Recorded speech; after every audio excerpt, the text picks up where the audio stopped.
Hello, and welcome to Around the Political World with John Rothman. I am your host, John Rothman. If you're a fan of the show, make sure to hit the follow button on the top right of Apple Podcasts, Spotify, or wherever you are listening at this very moment. When you hit follow, leave a review or share an episode with a friend. It helps other people discover the show, keeps us going. As I like to point out to you each and every day, it expands our base. I want to talk to you about Elon Musk and the proposed third party. That's right, another third party. And so maybe it's worth spending a few minutes this morning, despite everything else in the news, to address the question of what a third party might mean for America. So let's give you a little history to start out with.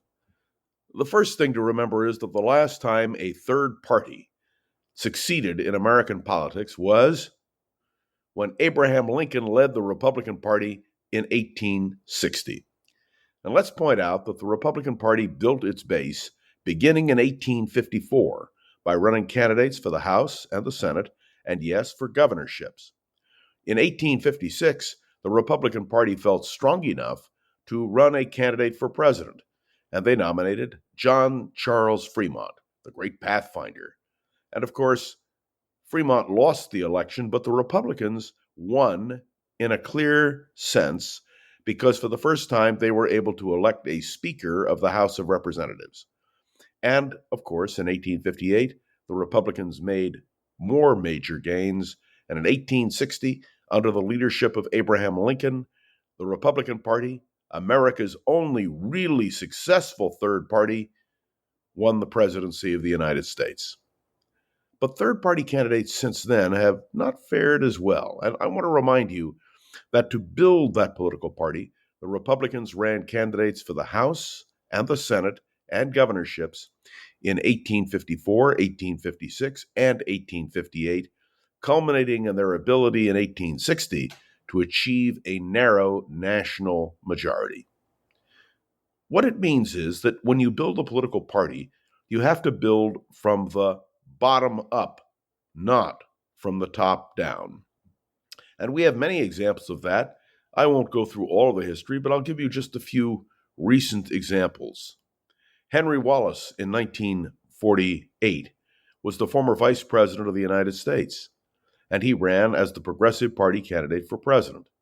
And I'm using him as an example because he had a base, he had a national reputation, and yet the Progressive Party failed. It did not achieve a single electoral vote and no majorities or even breakthroughs in the House and Senate, and certainly not in governorships. We saw another example of a third party that was moderately more successful, and that was George Corley-Wallace, who in 1968 ran as the America First candidate for president. That's right, the American Independent Party. And he ran really saying America first. He was quite a stump speaker, and yes, a bit of a demagogue, and of course, a segregationist. He got on the ballot in all 50 states.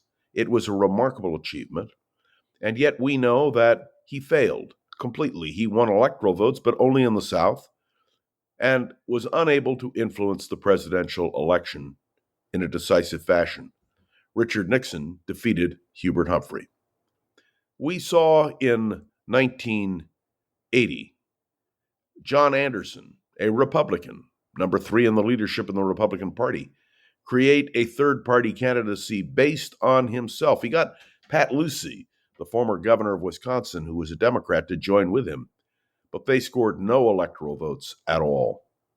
And if we can move forward, I think we should, to the Nader candidacy for president in 2000. Remember that when Ralph Nader ran for president, he didn't win, but he had a decisive impact on the election. Nader was able to swing, if you will, enough votes to himself to guarantee Florida would go for George W. Bush. And thus, although Nader to this day denies he was an influence, he was. He caused, without any question, in my mind anyway, the election of George W. Bush. And we have seen other examples. Jill Stein ran in 2016 and most assuredly pulled away enough votes from Hillary Clinton, even though Hillary won the popular vote, to throw the Electoral College in the direction of Donald Trump. And so the lesson from third parties is they just don't work. Now, the closest analogy I could come up with to what is being proposed now by Elon Musk is Ross Perot. Perot ran in 92 and 96. In 92, he did pretty well in terms of popular vote, but he didn't carry a single state. And of course, Perot's political party, well, collapsed because you can't build a political party based on a single individual. If you're going to build a political party, you have to build it from the ground up. Senators, congressmen, governors. And then again, let's think about one example of a third-party candidate who won in the state of Minnesota, Jesse Ventura. He won because he was a popular figure, but he was an ineffective governor for 4 years because Republicans and Democrats in the Minnesota state legislature opposed him because he had no real program, no real direction. And so Jesse Ventura became a footnote to history. When it comes to running for president of the United States, it's a far more complicated business. And even with a celebrity, if you will, at the top of the ticket, it doesn't work. Do you remember that years ago, none other than Donald Trump talked about creating his own political party? And of course, he never went ahead with it because he knew that it wouldn't succeed. So when you talk about a third party being created, let me suggest that, as was the case with the Republican Party in 1860, you need to have issues that grip people. You need to have a candidate that appeals to people. And you need to have a fractured opposition.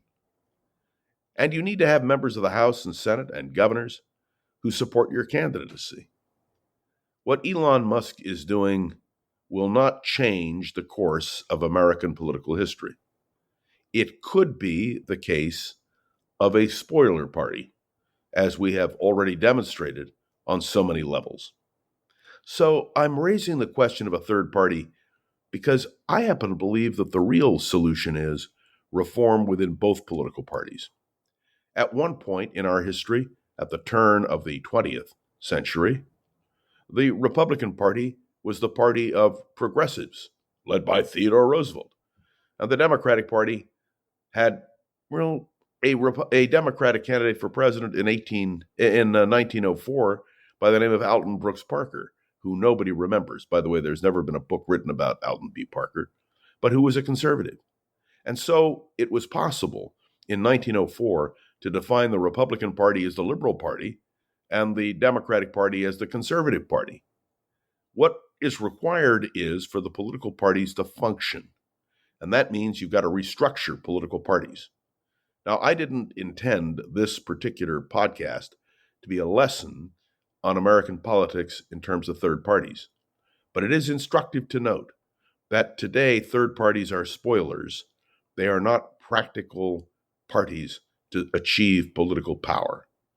I've spent this podcast on this question, although we could have talked about many, many other issues, because there is a war going on between Elon Musk and Donald Trump.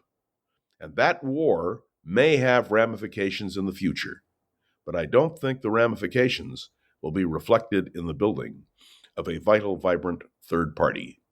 No, the Republican Party and the Democratic Party are our two major parties. They are on the ballots in all the states. They have all the seats in Congress, although we have a couple of independents in the Senate, but it doesn't mean anything. They caucus with the Democrats. All of these questions about a third party are a distraction. The real concern that I have is that we have a vital, vibrant two-party system, that the Republicans become more than the party of Donald Trump, and that they achieve a balance within their own ranks, which allows for dissent. And for the Democrats, well, they've got a real battle going on, which makes, frankly, what's happening on the Democratic side more interesting, at least for me. Thanks for tuning into another episode of Around the Political World with John Rothman. I am John Rothman. Make sure to follow along and let me know your thoughts on the show. by leaving a review on Apple Podcasts and sharing an episode with a friend or colleague so we can continue to grow and expand, which, of course, is our goal. You can interact with me on Facebook, on LinkedIn. You can email me directly. You can call me, which a number of you do. And it's always a pleasure to be able to interact. And now, a special debt of appreciation, always, to Gogo Zoger, who is the producer of this program. Make sure it's up and running every single day. And, well, we'll be back tomorrow, right, Gogo? We wouldn't miss it. I am John Rothman, and you are listening to Around the Political World with John Rothman. See you tomorrow.